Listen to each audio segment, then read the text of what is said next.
অতীতের শিল্প ঐতিহ্য আর আধুনিক নান্দনিকতার মিশেলে নতুন রূপ পেয়েছে পূর্ব চীনের চেচিয়াং ও চিয়াংশু প্রদেশের পরিত্যক্ত কারখানা ও কমপ্লেক্সগুলো। একসময়ে নির্জন ও ভুতুড়ে এসব স্থাপনা এখন রূপ নিয়েছে দৃষ্টিনন্দন সাংস্কৃতিক পার্ক ও সৃজনশীল মিলন কেন্দ্রে। শিল্প ঐতিহ্যের আবহে প্রকৃতির সৌন্দর্য উপভোগ করতে প্রতিদিনই সেখানে ছুটে আসছেন অসংখ্য দর্শনার্থী।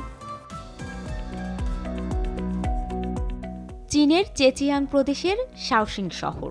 এখানকার ৩৫ বছর পুরনো একটি পানি শোধনাগার এখন আর কেবল অতীতের স্মৃতি নয়, এটি রূপান্তরিত হয়েছে নান্দনিক এক ক্যাফেতে। এক সময়ের পরিত্যক্ত স্থাপনাটি বর্তমানে গ্রামটির অন্যতম জনপ্রিয় আকর্ষণে পরিণত হয়েছে।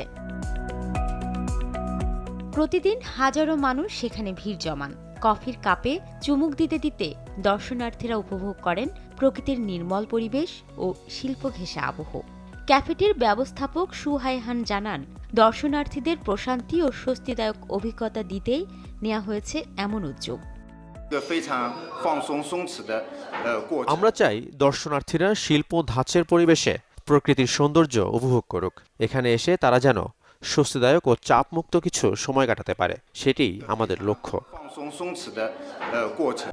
অন্যদিকে চিয়াংশু প্রদেশের হুয়ান শহরে ৬০ বছরেরও বেশি পুরনো একটি মুদ্রণ কারখানাকে গড়ে তোলা হয়েছে সাংস্কৃতিক ও সৃজনশীল পার্কে। প্রায় ২০,০০০ বর্গমিটার জুড়ে বিস্তৃত এই পার্কে শিল্প, সৃজনশীলতা ও অবসর বিনোদনের জন্য এক অনন্য সমন্বয় বলে জানিয়েছেন দর্শনার্থীরা। এখানকার সাংস্কৃতিক পরিবেশ সত্যি চমৎকার। বিশেষ করে তরুণদের জন্য এটি খুবই আকর্ষণীয় একটি জায়গা। অবসর সময়ে উপভোগ করতে আমি এখানে বহুবার এসেছি।